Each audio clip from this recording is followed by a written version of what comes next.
Hello, എല്ലാവർക്കും നമ്മുടെ പുതിയൊരു വ്ളോഗിലേക്ക് സ്വാഗതം കേട്ടോ. അപ്പോൾ നിങ്ങൾക്ക് എല്ലാവർക്കും അറിയാം, അത്യാവശ്യം നന്നായിട്ട് എല്ലായിടത്തും മഴ പെയ്യാണ്. മാക്സിമം എല്ലാവരും സേഫായിട്ട് ഇരിക്കാൻ ശ്രമിക്കുക. നമുക്കും ഇവിടെ അത്യാവശ്യം നല്ല മഴയാണ്.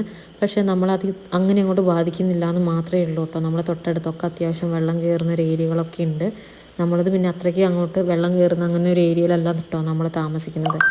അപ്പം ഇത് മഴയൊക്കെ പെയ്യുന്നതിന് കുറച്ച് ദിവസം നല്ല വെയിലൊക്കെ ഉള്ള സമയത്ത് ഞാൻ എടുത്തു വെച്ചിട്ടുണ്ടായിരുന്ന വീഡിയോസാണ് കേട്ടോ. അതാണ് ഞാനിപ്പോൾ അപ്ലോഡ് ചെയ്യുന്നത്. അപ്പോൾ ഇന്നത്തെ ഒരു ദിവസം എങ്ങനെയാണെന്ന് വെച്ചാൽ, രാവിലെ തന്നെ ഞാൻ എണീറ്റ് ചോറൊക്കെ വെച്ചു. അതിനുശേഷം കിച്ചണൊക്കെ ഒന്ന് ക്ലീൻ ചെയ്തിട്ടു കേട്ടോ. പിന്നെ നമ്മൾ ഈ റൂം നമ്മൾ കുറച്ചൊന്ന് അങ്ങോട്ടും ഇങ്ങോട്ടും അറേഞ്ച് ചെയ്തിട്ടുണ്ടായിരുന്നു. നമ്മളെ കട്ടിലും മോൻ്റെ തൊട്ടിലും കൂടി ഒരുമിച്ച് അവൻ്റെ ആ തൊട്ടിൽ നമുക്ക് കൺവേർട്ട് ചെയ്തിട്ട് ഇത് ഓണം കട്ടിലിനോട് ചേർത്ത് ഇടാൻ പറ്റും കേട്ടോ. അപ്പോൾ അതുകൊണ്ട് നമ്മളതിൻ്റെ ബാക്കിയുള്ള ഏരിയ ഒക്കെ ഒന്ന് മാറ്റിയിട്ട് നമ്മളെ കട്ടിലിനോട് അത് ചേർത്തിട്ടു കേട്ടോ. അപ്പം നമ്മളെ റൂമിന് കുറച്ചുകൂടി വലിപ്പം വന്നതുപോലെ ഉണ്ട്.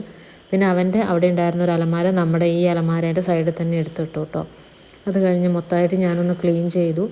അത് കഴിഞ്ഞ് നേരെ പോയത് ഡൈനിങ് ഹാൾ ക്ലീൻ ചെയ്യാനാണ് കേട്ടോ. മോൻ നഴ്സറി പോയി കഴിഞ്ഞതിന് ശേഷമാണ് കേട്ടോ ഞാൻ ഫുള്ളായിട്ട് വീടൊക്കെ ഒന്ന് ക്ലീൻ ചെയ്യുക. ഞാൻ അവൻ്റെ ടോയ്സൊക്കെ ആദ്യം എടുത്ത് വെച്ചു. പിന്നെ നമ്മളെ വീട്ടിലിപ്പോൾ പാൽ ഇങ്ങനെ കൊണ്ടു തരികയാണ് കേട്ടോ ചെയ്യുക.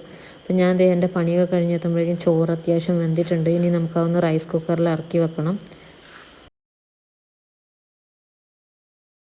അടുത്തെൻ്റെ പരിപാടി എന്ന് പറയുന്നത് നമ്മളെ തലേദിവസത്തെ തുണികളൊക്കെ ഒന്ന് എടുത്തിട്ട് കഴുകാൻ വേണ്ടിയിട്ട് വാഷിംഗ് മെഷീനിലിടണം. അപ്പോൾ നമ്മളെ ബാക്കി പണികളൊക്കെ നടക്കുമ്പോൾ അതിൻ്റെ സൈഡിൽ കൂടി അങ്ങ് കിടന്ന് അലക്കിക്കോളുമല്ലോ.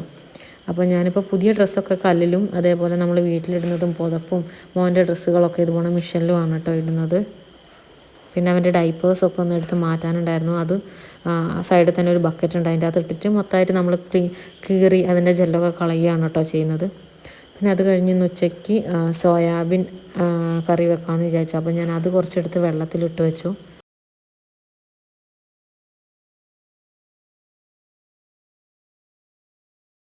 അത് കഴിഞ്ഞിട്ട് ഞാൻ വിചാരിച്ചു എന്നാൽ തക്കാളി രസം ഉണ്ടാക്കാമെന്ന്. അപ്പോൾ ഈ ഒരു കുഞ്ഞി കലത്തിലാണ് കേട്ടോ ഉണ്ടാക്കുന്നത്. അപ്പോൾ 3 തക്കാളി എടുത്ത് വേവിച്ച് വെക്കാമെന്ന് വിചാരിച്ചു. തക്കാളി ഞാനെടുത്ത് അടുപ്പിൽ വെച്ചിട്ട് നമ്മുടെ ചോറ് ഊറ്റാനായിട്ടുണ്ടായിരുന്നു കേട്ടോ അപ്പോഴേക്കും. അതിപ്പം ഞാൻ അതൊക്കെ ഊറ്റി. പിന്നെ ഞാൻ വേഗം തന്നെ ചായക്കുള്ള പാലൊക്കെ അടുപ്പത്ത് വെച്ചു കേട്ടോ. ഞാൻ രാവിലെ കാപ്പി കുടിക്കുമെങ്കിലും കുറേ കഴിഞ്ഞിട്ടാണ് കേട്ടോ ചായയും കടിയൊക്കെ കഴിക്കുന്നത്. എൻ്റെ ഒരുവിധം പണികളൊക്കെ ഒതുങ്ങിയതിന് ശേഷം പിന്നെ തക്കാളി വേവിച്ച് വെച്ചു. പിന്നെ മസാല സോയാബീന് തേച്ച് വെച്ചു.